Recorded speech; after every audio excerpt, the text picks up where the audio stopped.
There's an element of this principle that's just got a lot of common sense to it. It's really in many respects an expression of wisdom.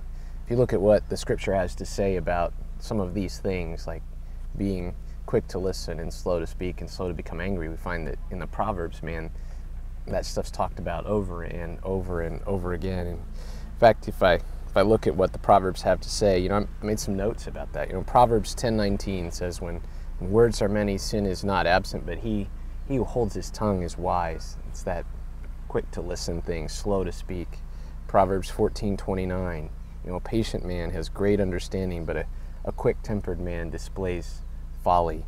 Proverbs 15:1, a gentle answer turns away wrath, but a harsh word stirs up anger. You see that over and over and over again. Proverbs 17:27, a man of knowledge uses words with restraint, slow to speak, and a man of understanding is even-tempered, slow to become angry.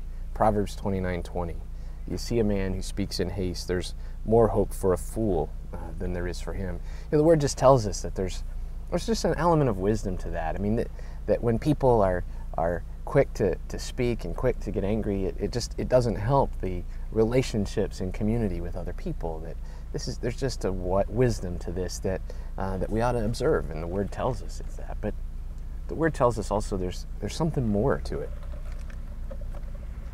It says it's not just an expression of wisdom, but it's also an expression of love for one another, that we are called, after all, the Word tells us, to love one another. Jesus, in fact, said that's how the world would know that we were followers of His, because we had love one for another. And I think of that passage in 1 Corinthians chapter 13, where Paul lays out this vivid description of what love is like. And we often read that chapter in weddings and stuff, because it does tell us about what love should be like, but it's not just the love of husband and wife, though it certainly includes that, but it's the love that we have for one another as brothers and sisters. And in 1 Corinthians chapter 13, verse 4, he goes into this quick staccato expression of many descriptors of what that love is like. He says their love is patient, love is kind, it does not envy, it does not boast, it is not proud, it is not rude, it is not self-seeking, and then he says, it is not easily angered. It keeps no record of wrongs. Paul tells us there that, that not being easily angered or quickly angered at one another is actually an expression of the love that we have for one another. Our anger often comes out of this idea that we are looking out for our own self-interest. Our anger often is sparked by actually kind of a self-directed, if not self-centered, kind of response to something. We're not getting what we want. We're not getting the chicken nuggets that we want. And Paul says, but we're called to be a people who love, which means the best interest of the other person is what we're thinking about. And so Paul says, if you really love someone else, you're not quick to be angry at them. Your first thought actually is what is in their best interest, not what is in my own interests. So when we're quick to anger, it simply means that we're living out the love that we're supposed to have for one another. It's actually an expression to someone if we're slow to become angry with them and all of that. But I think there's even something more to all of this. Because if we look at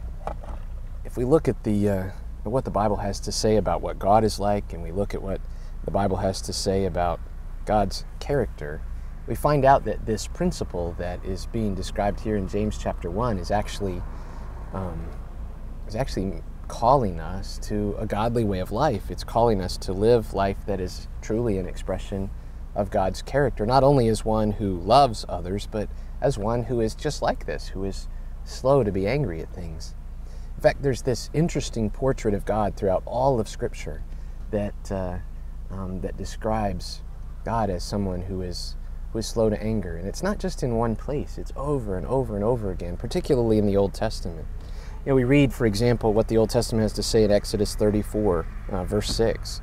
We read there that God passed in front of Moses proclaiming, the Lord, the compassionate and gracious God. And then he says, slow to anger, abounding in love and faithfulness. God is described as one who is slow to anger, and thank God he's that way.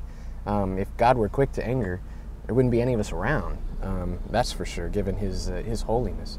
Numbers chapter 14, verses 17 and 18. Now may the Lord's strength be displayed, just as you have declared. The Lord is slow to anger, abounding in love and forgiving sin and rebellion. Psalm 86:15. But you, O Lord, are a compassionate and gracious God, slow to anger, abounding in love and faithfulness. Joel chapter 2, verse 13. Rend your heart and not your garments. Return to the Lord your God, for he is gracious and compassionate, slow to anger and abounding in love, and he relents from sending calamity. When James tells us that we ought to be a people who are quick to listen, slow to speak, and slow to become angry, James is telling us that we ought to live life like God. We ought to be people who live a godly life, a life that is an expression of the character of God, who is not only someone who is abounding in love and faithfulness, but who expresses that in his slowness to anger, in his patience with us. And James says that ought to be true of our lives. It ought to be the way that we live with one another. We ought to be a people who express God's character. When the world sees us, they ought to see some level of reflection of who God is. That's some pretty heavy stuff. And it suggests to us that being slow to angry is not just a small thing.